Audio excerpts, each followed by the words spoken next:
ရောက်တော့မှလောလောခံနေမိသားစုတွေအားလုံးခံနိုင်တယ်သားတွေသမီးတွေကြောင်းထားနိုင်တယ်ဒီထဲကမှရွှေလေးပါလေးရွှေလိုရွှေသားလေးတော့မှတချို့ပါလေတော့သူတော့ဒီလေးတွေဒါကတော့သာရဆိုတဲ့ဉာဏ်တရားကတော့အမြဲတမ်းပြောင်းလဲနေတဲ့သဘောပါအပြည့်ရဲ့လို့ပြောတာမဟုတ်ဘူးဘောနော်လောကဆိုတဲ့ပါဠိကလုံးသတိမလုံးသတိပဲဖြစ်တာကြီးရှိမယ်ပြက်တာကြီးရှိမယ်အကုန်လုံးကတော့ဘုရားပြောဆိုလောကကြီးကကိုယ်စိတ်တိုင်းရဖြစ်ဖို့ရအတွက်ခံတိထားတာမဟုတ်ဘူးလေဟုတ်လားလောကကြီးကကိုယ်စိတ်တိုင်းရဖြစ်ဖို့ရအတွက်ခံတိထားတာမဟုတ်ဘူးပေါ့နော်အဲ့တော့ကိုယ်စိတ်တိုင်းကြတာနဲ့လည်းတွေ့မယ်ကိုယ်စိတ်တိုင်းမကြတာနဲ့လည်းတွေ့ရမှာမနေ့ကပြောခဲ့တဲ့ယောဒီတော်မလီကာနာသိမ့်ပြောအောင်မှန်ကန်အောင်ကိုကစိတ်ထားတဲ့ကိုနှလုံးသွင်းတဲ့ကိုပဲအရေးကြီးမာတလိနာကတဲ့လူဘုံဒါနာလူလောကမှာရှိနေတဲ့ခင်မွန်းတဲ့တွေယောက်ျားသားတွေကမိမိတို့ရဲ့တဏှိမယာသမီးသားတို့ကိုတရားနဲ့အညီပြုစုလုံကျွေးဝေးယူကြတယ်အဲဒီပုဂ္ဂိုလ်တွေကိုငါတရားမင်းကနေ့စဉ်လက်အုပ်ချီးပြီးတော့ရှ िख ိုးတာနော်မြင်ရတာပေါ့တဲ့တိုင်းအဲ့တော့ယေကဟတာပုံညကာရံသီလဝန္တာသဥပါဒကံဒါရိဏကာရံဘောတံတိဒေနမတံတိမာတလီပုံညကာရဒါနသီလဘာဝနာကုသိုလ်ကောင်းမှုတွေပြုနေကြတယ်သီလဝန္တာသီလနဲ့ပြည့်စုံကြတယ်ဥပါဒကဘုရားတရားကံကာယရဏမြတ်သုံးပါးကိုသက်ဝင်ယုံကြည်ပြီးတော့မိစ္ဆာဇီဝလို့ဆိုတဲ့မာယနဲ့အတ္တမူဝါကြောင်းတွေနဲ့အတ္တမူဝါကြောင်းမပြုတဲ့ဥပါဒကဥပါတိကမတရားနဲ့အညီဓဏိမယသမီးသားတို့ကိုပြုစုလုပ်သွေးကြတယ်။စာပေမှာနောက်ပိုင်းကျတော့တချို့အဖေတွေပေါ့လေကျေမွန်တဲ့အဲဒီဘုန်းကြီးတို့စာပေမှာပြောတယ်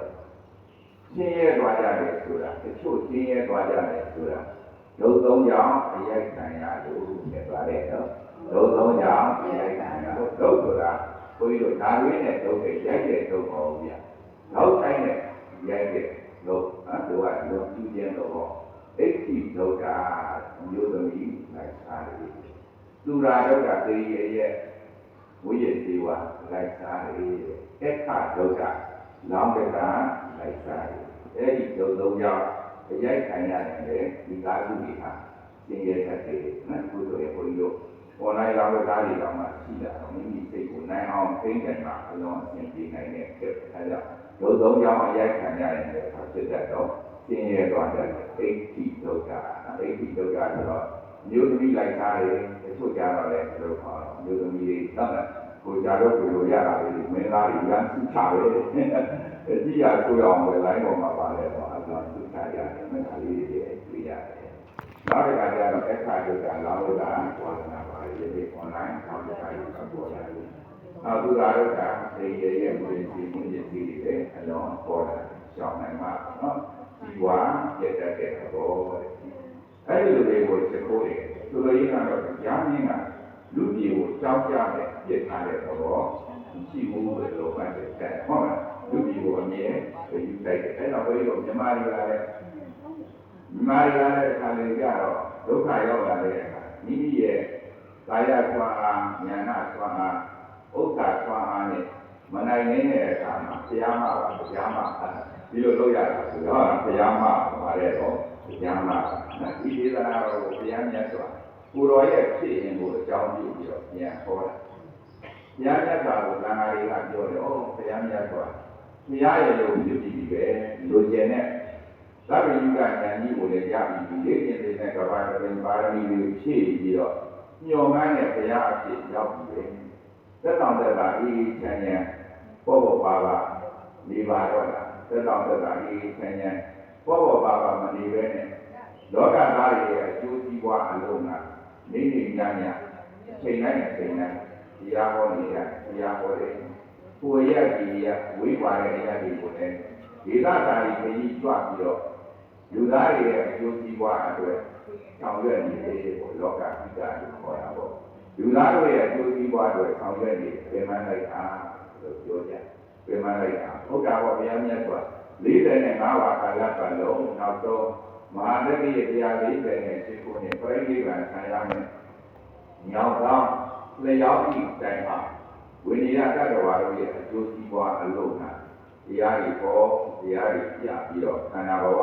လက်ဆက်သိမ်းသွားရတောက်လျှောက်အလုံးလုံးသွားတာ45နှစ်လုံးလုံး45ဝါလုံးလုံးအဲ့ဒါကြတော့ဘုရားမြတ်စွာနဲ့အတူတူနေတဲ့ခန္ဓာတွေကမြင်တာပေါ့ဟုတ်လားပြင်ပန်းနေမြတ်စွာဘုရားရဲ့အလုံးလုံးကကြီးတဲ့အလုံးလုံးရလုံးကကြီးတဲ့ခါကြတော့ပြင်ပန်းတဲ့အခါမှာတခါတလေမှတပါးတဲ့သက်ဆောင်သက်တာအနာတူကြအေးကြီးဘာဝဆုံးတပါးတဲ့ကိန်းအောင်နေတပါးတဲ့ကိန်းအောင်တဲ့အခါမှာစိတ်ကိုချွတ်ပြီးတော့ဒီတိုင်းနေတာခါကြီးကြတော့ကိုရတဲ့တရားတွေကိုနှလုံးသွင်းပြီးတော့နေရဖလားပမာပတ်ကိုခေါ်တယ်တခါတလေကြတော့ထွက်တဲ့ဝင်တဲ့ကိုရှုပွားပြီးတော့နေရတယ်စိတ်ကိုအနာပေးလိုက်တာဘုန်းကြီးတို့ပြည်သားယာတိကလည်းပူတယ်အခန်းလေးထဲမှာလည်းနေရတော့လောင်ကြမှာ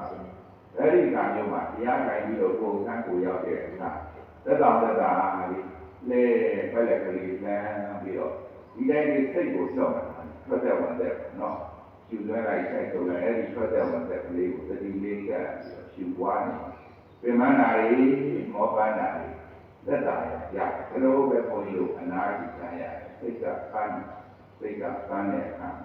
အနာဂတ်ခံရတရားမြတ်ကလည်းအလုံးလုပ်တဲ့အခါကျတော့ခန္ဓာသဘာဝအားလျော်သွားပြင်မနာအဲ့ဒီခါမှာအနာဂတ်ကြီးအခါတည်းကြတော့လေ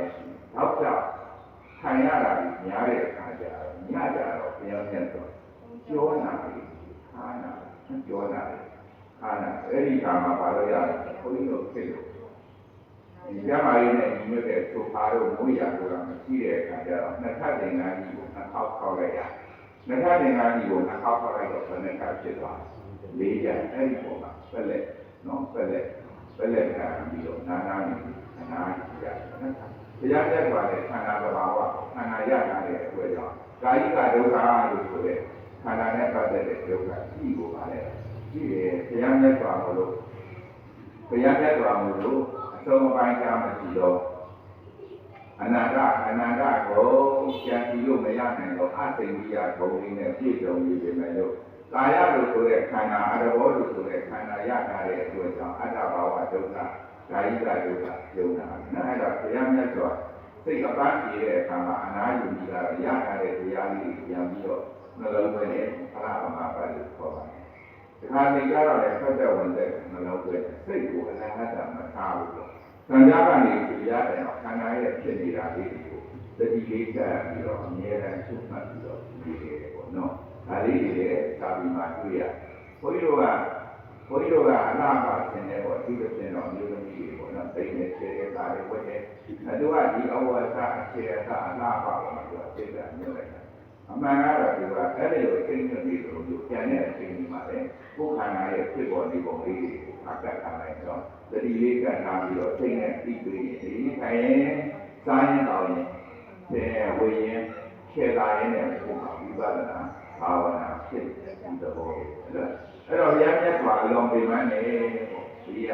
ဘုရားမြတ်စွာနဲ့အမြဲတည်ကြတဲ့သာဝကတွေဘုရားမြတ်စွာအလုံးပြမန်းတာလေပေါ့ဟောရပြောရကိုရဒီရသွားရတရားဖြစ်တယ်ဆိုတဲ့အချိန်ကစပြီးတော့တရားဥဒ္ဓမဆက်ကြစပြီးတော့ဟောကြတဲ့ကူကနောက်တော့ပြိဋိဘံဆံရညောင်းတော့နားရတယ်လို့မရှိဘူးပေါ့အဲ့လိုပြောတော့ဘုရားမြတ်စွာဘုရားဖြစ်ပါမှလူသားတွေရဲ့အကျိုးစီးပွားကိုဆောင်ရွက်တာမဟုတ်ဘူးဘုရားအဖြစ်ဖြစ်တော့ကလည်းလူသားတွေရဲ့အကျိုးစီးပွားကိုဆောင်ရွက်ခဲ့ဘူးလေဆိုပြီးတော့မင်္ဂလာတော်ကြီးကကြောက်ထားတဲ့အတွက်ကြောင့်ဒီမဟာကဏ္ဍဇတ်တော်ကိုဟောတာမဟာကဏ္ဍဇတ်တော်ကိုပြန်ဟောတာသတ္တဗဘုရားမြတ်စွာလက်ထက်တော်သာသနာနောက်ပိုင်းမှာအသိတရားဘောရမဘုရားမြတ်စွာရဲ့ရှေ့ကပွင့်သွားတဲ့ဘုရားမြတ်စွာကိုသတ္တဗဘုရားမြတ်စွာဟောတယ်အဲဒီသတ္တဗဘုရားမြတ်စွာရဲ့သာသနာတော်နောက်ပိုင်းမှာယဟန်တွေကလည်းယဟန်သီလတွေချွတ်ပေါ်ပြီးတော့လာကြတယ်ယဟန်သီလတွေမသိကြအဲဒီလိုပဲယဟန်အမျိုးသမီးတွေကလည်းယဟန်အမျိုးသမီးတွေလိုက်နိုင်ရတဲ့သီလတွေချိုးဖြတ်ပြီးတော့လာကြတယ်တရားနဲ့အညီမနေကြတော့အဘိဓိဆရာတွေကလည်းအဘိဓိဆရာအမေရတရားနဲ့အညီမနေကြတော့ခုနပြောခဲ့တဲ့ဥပဒကဥပတိကာမတွေကလည်းတရားနဲ့အညီမနေကြတော့ဒုစရိုက်တရားတွေအလုံးကျူးကြတယ်သာသနာရဲ့နောက်ပိုင်းမှာ ပရိက္ခ၄ပါးပဲသတ်မှတ်တယ်ဘုန်းကြီးတို့စာပေမှာအမျိုးသားအမျိုးသမီးယဟန်ယောက်ျားယဟန်အမျိုးသမီးဆိုပြီးတော့၄ခုပေါ့ယဟန်ဒီကလည်းယဟန်ဒီလာကြီးကြည့်အောင်သမဏဓမ္မတွေကိုမဖြည့်ပြကြတော့ဒုတိယဒီလာကြီးပြလာတယ်ဒီလာတွေယုံရင်းလာတယ်အဲ့ဒီလိုပဲဥပဒကလို့ဆိုတဲ့လူဥပဒိကာမလို့လူတရားဓမ္မတွေကလည်းကိုကျင့်ဒီလာတွေဖောက်ပြပြီးတော့လာတယ်ဒုစရိုက်တရားတွေကျင့်တာသူ့အသက်သက်တဲ့ဒုစရိုက်တရားကာယဒုစရိုက်သုံးပါးလို့ဆိုတဲ့သူ့အသက်သက်တဲ့ဒုစာကိုယ်ရဲ့သဘာဝအင်္ဂါမိုင်းနေဝတိဒုစရိုက်လို့ဆိုတဲ့မူသားစကားတွေပြောကြတယ်သူ့ဘွယ်ပေါ်တဲ့စကားတွေပြောကြတယ်ရရကနာဆဲတဲ့ဆိုလို့ရိုင်းရိုင်းဆိုင်ဆိုင်စကားတွေပြောလာကြတယ်ကိုယ်တည်းတော်ကပြောခဲ့တဲ့သမ္မာပလာပါဉာဏ်မပါတဲ့စကားအကျိုးမရှိတဲ့စကားသိသိကျင့်ချင်းသောစကားတွေပြောပြီးတော့လာကြတယ်မနောဒုစရိုက်သုံးပါတဲ့အဘိဓါသူတော်ဘာတွေရဲ့ပြည့်စုံခြင်းရဲ့အပေါ်မှာမနာလိုမရှိသိနေရှိလာတယ်ယာပါရအခြားသောပုဂ္ဂိုလ်တွေရဲ့ပြည့်စုံခြင်းတွေရဲ့အပေါ်မှာချက်စည်းလိုသိနေဖြစ်လာတယ်မိစ္ဆာလေးကြီးလွယ်ပါသောအယူအောက်ပြန်သောအတွေးခေါ်ရှိလာတယ်ဒုစရိုက်တရားတွေနော်အားကောင်းပြီးတော့လာတရားမင်းတို့မှာကနတ်တဲ့စီဝဲမှာနတ်တဲ့စီဝဲဆိုတာရှိတဲ့အဲ့တော့လူတွေကဒုစရိုက်တွေလွန်ကျူးနေတဲ့အခါကျတော့ကွယ်လွန်သွားတဲ့အခါမှာအပေဘဝတွေပဲကြောက်တယ်နော်ငရဲပြိဋ္ဌာန်ပြိဋ္ဌာအတူတကယ်လို့ဆိုတဲ့အပေဘဝတွေပါတဲ့ယဟန်လေယဟန်ဒီကချို့ရင်မနေ့ကပြောခဲ့တဲ့ခေါ်တော့ဘဝနာနာဆံမြန်းဖို့မရပါဘူးနော်ယဟန်လေယဟန်ဒီကချို့ရင်ငရဲပြိဋ္ဌာန်ပြိဋ္ဌာအတူတကယ်လို့ဆိုတဲ့အပေလေးပါကျမ်းမှာရှင်မြင်လေနိုင်ရွာဆံကံတော်ကုန်တယ်နိုင်ရွာဆံနဲ့ဆိုပြီးမယ်လို့ယခုနပြောခဲ့တဲ့ဒုစရိုက်တရားတွေမှာယွင်ရှိနေမယ်ဆိုရင်ငရဲပြိဋ္ဌာန်ပြိဋ္ဌာအတူတကယ်အပေလေးပါကျမ်းနေတာလေဥပဒကဥပဒိကာမလို့ဆိုတဲ့လူတွေလည်းပဲဒုစရိုက်တရားတွေဆွတ်ချော်နေတဲ့အိမ်ပါနေတယ်ဆိုရင်လည်းဒုလိုက်တာပြိတ္တာဆိုတဲ့အပေလေးပါလို့ကြားတာပါလေနာတိဓမ္မောအဓမ္မောသဥဘောသမဝိပါတိနောအဓမ္မောနိရယနေတိဓမ္မောပါပိတိသုကတေဓမ္မောဒုစရိုက်တရား7ပါးဒီ၎င်းအဓမ္မောသဒုစရိုက်တရား7ပါးဒီ၎င်းဥဘောအဲ့ဒီဓမ္မအဓမ္မဒုစရိုက်တရား7ပါးဒုစရိုက်တရား7ပါးအားဖြင့်နှစ်ပါးသောတရားတို့သည်